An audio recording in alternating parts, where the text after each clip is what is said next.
जाता है। और भ्रष्टाचार की वजह से क्या है कि आप देखते हो बहुत सारे नेता मंत्रियों के पास में क्या है, कितना पैसा है उनके पास में, क्या उनको इतना पैसा मिलता है?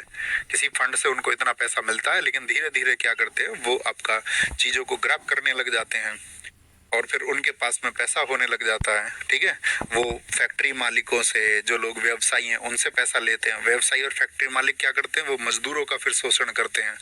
तो वो जो शोषक लोग होते हैं, शोषक या जिनको हम चूसक लोग कहते हैं, वो समाज को फिर आपका चूसने लग जाते हैं या समाज का शोषण कर करके अपनी फिर जेबें भरने लग जाते हैं।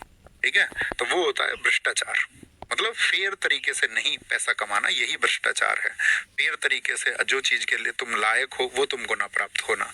ठीक है, फेयर तरीके से, और उसको लिए तुम क्या करोगे, किसी और मार्ग को अपना लो, तो वही भ्रष्टाचार का। तो भ्रष्टाचार एक मूल कारण है इस देश में, मानते हो आप या नहीं मानते हो?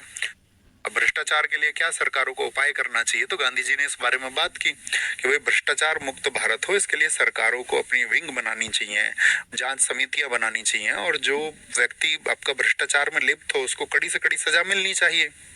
आप देखिए, कुछ 2 महीने के लिए कोई आपका सस्पेंड होता है और फिर बहाल कर देते हैं उसको, लाइन हाजिर कर देते हैं, किसी को कुछ कर देते हैं। नहीं तो होना तो ये चाहिए ना, जिसके खिलाफ सबूत मिल गए आपका, या किसी भी प्रकार के ऐसे कार्य में संलिप्त पाया गया, तो उसको हमेशा के लिए बैन करना चाहिए। अभी तो डर पैदा होगा उसके अंदर, या नहीं होगा बताइए? तो ये मूल कारण है। तो गांधी जी ने इस पर कहा कि हमारे देश को अगर आप आर्थिक समानता लाने की बात कर रहे हो, इकोनॉमिक इक्वलिटी लाने की बात कर रहे हो, तो इसके लिए कोई ऐसा नहीं है कि सिर्फ सरकार के काम करने से बात बन जाएगी। इसके लिए 3 पक्षों को काम करना पड़ेगा। एक तो आपका सरकार भी इसके लिए जिम्मेदार है, जो सोसाइटी है, समाज भी इसके लिए जिम्मेदार है, समाज और निजी क्षेत्र जो आपका प्राइवेट है, निजी क्षेत्र, इन सबको मिलके काम करना पड़ेगा। जब तक ये तीनों मिलके नहीं काम करेंगे तब तक ये देश की समस्याएं नहीं खत्म होंगी। दोस्तों, क्या आप अपना टाइम फेसबुक और इंस्टाग्राम पे वेस्ट कर रहे हो? इसी वक्त बंद कर दो टाइम पास करना। तब तक ये देश की समस्याएं नहीं खत्म होंगी। समाज कैसे इसके लिए जिम्मेदार हो गया, तो समाज ऐसे ही जिम्मेदार हो गया ना। बहुत उदाहरण आप देखते होंगे अपनी सोसाइटी में कि किसी को आज मान के चलो बेटियों की शादी होने लग गई, तो अगर कोई व्यक्ति अपनी बेटी की शादी अच्छे से नहीं कर पाएगा तो समाज में क्या उसको एक अच्छा घर मिल पाएगा?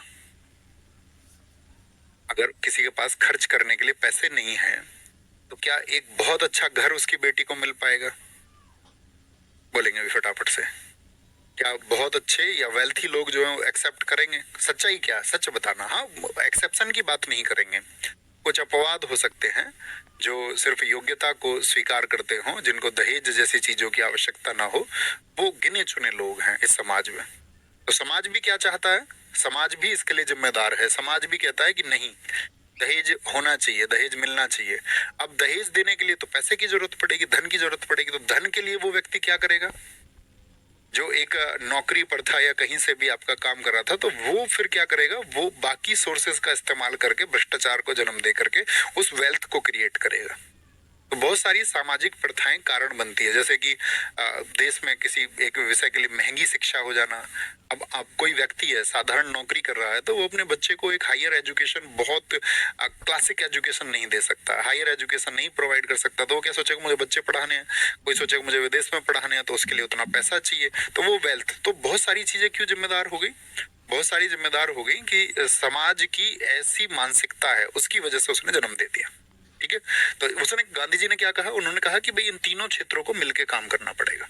तो ये गांधी जी का सारा विजन था, मतलब उन सब लोगों के साथ में